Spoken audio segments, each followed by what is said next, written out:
નમસ્કાર, સાંજના 6 વાગ્યાનો સમય થઈ રહ્યો છે. આપ જોઈ રહ્યા છો ગુજરાત ફર્સ્ટ અને ન્યૂઝ રૂમ લાઈવ સાથે.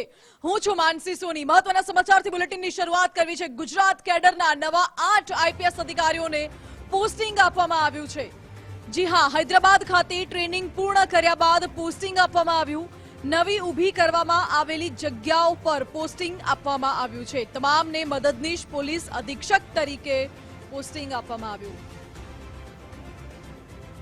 મારી સાથે સહયોગી વિજય દેસાઈ ફોન લાઈન પર જોડાઈ ગયા છે. વિજય, નવા 8 ને પોસ્ટિંગ આપવામાં આવ્યું છે, શું અપડેટ્સ?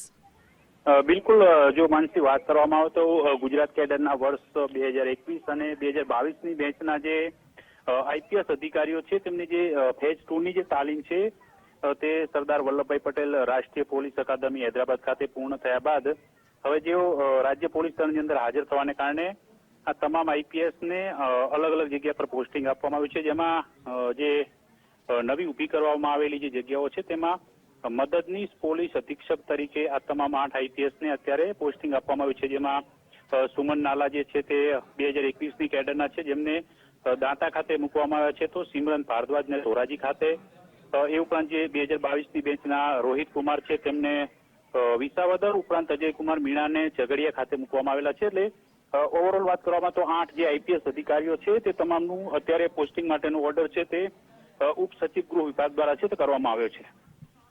જી વિજય, આભાર આપનો.